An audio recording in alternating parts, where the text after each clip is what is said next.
दोस्तों, किसी के मन के जानने के 3 तरीके होते हैं। तीनों तरीकों को समझना अति आवश्यक है। यदि आप इन तीनों तरीकों को समझ लेते हैं यदि आप इन तीनों तरीकों को समझ लेते हैं तो आप किसी के भी मन की बातें बड़ी आसानी से समझ सकते हैं। तो चलिए इसे एक बुद्ध कहानी के माध्यम से समझते हैं कि किस तरह से आप दूसरे की मन की बातों को जान सकते हैं। बहुत समय पहले की बात है। एक छोटा सा गांव था। उस गांव में 2 भाई रहा करते थे। बड़ा भाई अंधा था, जिस कारण वह हमेशा घर पर ही बैठा रहता था, और छोटा भाई खेती किया करता था। लेकिन खेतों में अधिक जानवर आने से पूरी फसलें नष्ट हो जाती थी, जिस कारण छोटा भाई बहुत परेशान था। तभी उसे एक तरकीब सोची। एक दिन उसने सोचा, खेतों में से इन जानवरों को भगाने के लिए क्यों न अपने बड़े भाई की मदद लूं। ऐसे भी बड़े भैया अंधे हैं। अगर वो खेत में बैठे रहेंगे, जानवरों की आहट आने पर उन्हें जोर से चिल्लाकर भगा सकते हैं, जिससे हमारी फसलें बच सकती हैं। इसलिए मैं उन्हें खेत में बैठा देता हूँ। ये सब सोच विचार करने के बाद उसने अपने खेत में ही एक छोटी सी झोपड़ी तैयार की और अंधे भाई को उस खेत में बैठा दिया और उनसे बोला, भैया, यदि कोई जानवर की आहट आपको सुनाई दे तो आप जोर जोर से चिल्लाना। ये सुनकर वह जानवर यहाँ से भाग जाएंगे और हमारी फसलें नष्ट होने से बच जाएंगी। बड़ा भाई अपने छोटे भाई की बात मान लेता है और वो उस दिन से खेत में ही रहना शुरू कर देता है। जब भी किसी जानवर की आहट उसे सुनाई देती तो वह जोर जोर से चिल्लाना शुरू कर देता है, जिससे वो जानवर उसके खेतों से भाग जाते। ऐसा करते करते कई दिन बीत चुके थे। तभी एक दिन उसके खेत एक हिरन भागता हुआ आया और वो खेत के बांध को तोड़कर वहां से भाग गया। लेकिन उसी हिरन का पीछा करते हुए एक राजा भी उस खेत में आ पहुंचा। तभी राजा की नजर उस अंधे भाई पर पड़ती है। राजा उस व्यक्ति से बोलता है, देखो, मैं यहाँ पर एक जानवर का पीछा करते हुए आया हूँ। क्या तुमने उस जानवर को यहाँ पर देखा है? इस पर वह व्यक्ति बोलता है, हे राजन, मैं तो अंधा हूँ। मैं भला किसी जानवर को कैसे देख सकता हूँ? लेकिन मैं आपको इतना जरूर बता सकता हूँ, जो जानवर मेरे खेतों से होकर भागा है वो आपके लायक नहीं है। आप उनके पीछे अपना समय यूं ही व्यर्थ कर रहे हैं। राजा उस अंधे व्यक्ति की बात सुन बड़ा अचरज में पड़ गया। वो ये सोचने लगा कि आखिर ये तो अंधा है, तो फिर इसे कैसे पता कि जिस हिरन को मैं तलाश रहा हूँ वह हिरन मेरे लायक है ही नहीं? ये अंधा व्यक्ति मुझे कैसे बता सकता है? तभी राजा उस अंधे व्यक्ति से कहता है, कहीं मुझसे झूठ तो नहीं कह रहे हो? एक तरफ तुम ये कहते हो कि तुम अंधे हो और दूसरी तरफ तुम ये भी कह रहे हो कि जो जानवर यहाँ से भागा है वह तुम्हारे लायक नहीं है। इस पर वह अंधा व्यक्ति बोलता है, हे राजन, जिसे आप एक हिरन समझ रहे हैं, असल में वह एक हिरन नहीं है, बल्कि एक हिरनी है। वो भी गर्भवती है। और जहाँ तक मुझे ज्ञान है, मैंने किसी राजा को किसी गर्भवती हिरनी का शिकार करते हुए नहीं सुना है। और इसी कारण मैं आपसे यह कह रहा हूँ कि वह हिरनी आपके लायक नहीं है। आप उसके पीछे अपना समय व्यर्थ न करें। यह सुनकर राजा और भी अचरज में पड़ गया। वो ये सोचने लगा, आखिर ये अंधा आदमी कैसे जान सकता है कि वो हिरनी है और गर्भवती है? राजा कुछ देर सोच विचार करने के बाद अपने सेनापति से बोलता है, सेनापति जी, मुझे वो जानवर जिंदा चाहिए, क्योंकि मुझे यह पता करना है क्या वह हिरनी है और गर्भवती है। क्योंकि यह अंधा आदमी बहुत विश्वास के साथ कह रहा है। मुझे इस बात की पुष्टि करनी है। यदि वह हिरनी हुई और गर्भवती हुई तो वह हमारे शिकार के लायक नहीं है, क्योंकि हम तो एक हिरन का पीछा कर रहे थे।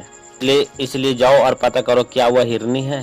सेनापति राज्य से आगे लेकर आगे की ओर बढ़ रहा था और कुछ देर बाद जब वह वापस लौटा तो वह राजा को कहता है, हे राजन, इस अंधे आदमी ने जो भी बात कही है वो बिल्कुल सही है। वो एक हिरनी ही है और वह गर्भवती भी है। यह सुनकर राजा आश्चर्यचकित रह गया। उसे समझ नहीं आ रहा था, आखिर अंधा आदमी कैसे पता कर सकता है कि वह जानवर एक हिरनी है और वह गर्भवती भी है? भला एक अंधा आदमी यह कैसे देख सकता है, यह कैसे जान सकता है? आखिर यह इसे कैसे पता चला? ऐसे कई सारे प्रश्न अब राजा के मन में उमड़ने लगे। अब राजा ने यह ठान लिया था कि तह तक पहुंचना ही है कि आखिर यह अंधा आदमी कैसे जानता है कि वह जानवर एक हिरनी है। यह सोचकर राजा वह अंधे आदमी के पास जाता है और उस अंधे आदमी से कहता है, देखो, मैं यह तो नहीं जानता कि तुम सचमुच अंधे हो या नहीं, लेकिन मैं तुमसे एक बात जानने आया हूँ।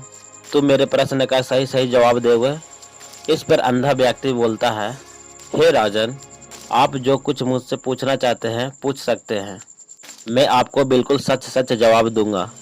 इस पर राजा कहता है, देखो, एक तो तुम कहते हो कि तुम अंधे हो और दूसरी तरफ की यह तुमने बता दिया जिस जानवर का मैं पीछा कर रहा हूँ वह एक हिरनी है तो और वह गर्भवती भी है।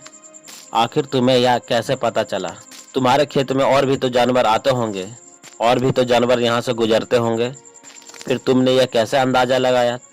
तभी वह अंधा व्यक्ति राजा से कहता है, हे राजन, आप जिस हिरनी का पीछा कर रहे थे वही हिरनी जब मेरे खेत में आई, उसकी रफ्तार और उसके भागने की आहट से मुझे यह पता चला कि वह एक हिरनी है। मेरे खेत की जो बांध है बहुत छोटी है, उसकी ऊंचाई ज़्यादा नहीं है। यदि कोई हिरन होता उस बांध को बड़ी आसानी से लांघ जाता, लेकिन इस बांध को तोड़कर भागी है। यदि वह इस बांध को छलांग लगाकर पार करने का प्रयास करती तो इससे उस बच्चे को खतरा होता, और इसी बात से मैंने यह पता लगा लिया कि वह गर्भवती है। इस कारण वह ज़्यादा ऊंची छलांग न लगाकर मेरे खेत की बांध को तोड़ते हुए भाग गई। इस पर राजा के मन में एक और प्रश्न उठा। राजा ने कहा, किंतु तुम्हें कैसे पता चला कि वो एक हिरनी ही है? और भी तो यहाँ पर कोई और जानवर आ सकते हैं। इस पर वह अंधा व्यक्ति कहता है, हे राजन, मैं पूरा दिन सुबह शाम यहीं पर बैठा रहता हूँ और मेरे सुनने की शक्ति बहुत तेज है। मैं ये भाप जाता हूँ कि कौन से जानवर मेरे खेत में आया है और उसी के आधार पर मैं जोर जोर से चिल्लाता हूँ ताकि वो मेरे खेत से भाग जाए और मेरे खेत की फसलों को नष्ट न कर पाए। राजा उस अंधे आदमी का यह जवाब सुनकर पूरी तरह से संतुष्ट हो चुका था। वो मन ही मन ये सोच रहा था कि आदमी भले ही अंधा हो, लेकिन ये तो बड़ा ज्ञानी मालूम पड़ता है। इस आदमी से कुछ न कुछ तो काम निकलवाना ही चाहिए। ये विचार हुए राजा अपने वापस महल लौट जाता है। राजमहल पहुंचते ही राजा उस अंधे व्यक्ति से कहता है, आप तो बड़े ज्ञानी व्यक्ति हैं, आपको किसी के बात का पता बड़े आसानी से चल जाता है। आज मैंने आपको यहाँ इसलिए बुलाया है क्योंकि मैं आपसे यह जानना चाहता हूँ मेरी पत्नी पतिव्रता है या नहीं। इस पर वह अंधा व्यक्ति कहता है, हे राजन, ये कैसा प्रश्न हुआ? इस पर राजा कहता है, मैंने आपसे बिल्कुल उचित प्रश्न किया है, मुझे इस प्रश्न का उत्तर दीजिए। इस पर वह अंधा व्यक्ति कहता है, हे राजन, ये सारी बातें जाने दीजिए। आपकी शादी को इतने साल बीत चुके हैं, अब आप ये बात क्यों जानना चाहते हैं? आपके मन में ऐसे प्रश्न क्यों उठ रहे हैं? इस पर राजा जिद करते हुए कहता है, देखिए, आपको मुझे इस प्रश्न का उत्तर तो देना ही होगा। यदि आप मुझे इस प्रश्न का उत्तर नहीं देंगे तो आपको मैं मृत्यु दंड दे दूंगा। राजा के मुख से यह बात सुनकर वह अंधा व्यक्ति कहता है, हे राजन, यदि आप इस प्रश्न का उत्तर चाहते हैं तो उसके लिए मेरा आपको एक काम करना होगा। राजा कहता है, बोलो, मुझे क्या काम करना होगा? इस पर व्यक्ति कहता है, आपके अपनी पत्नी को मेरे साथ कमरे में अकेला छोड़ना होगा। उस अंधे व्यक्ति की यह बात सुनकर पहले तो क्रोधित हो जाता है, लेकिन कुछ सोच विचार करने के बाद उस व्यक्ति की बात मान लेता है और अपने सेनापति को आदेश देता है, सेनापति जी, मेरे पत्नी को और इस व्यक्ति को कुछ देर कमरे में अकेला छोड़ दे। सेनापति बिल्कुल वैसा ही करता है। अब राजा की पत्नी और अंधा आदमी एक कमरे में बंद हो चुके होते हैं।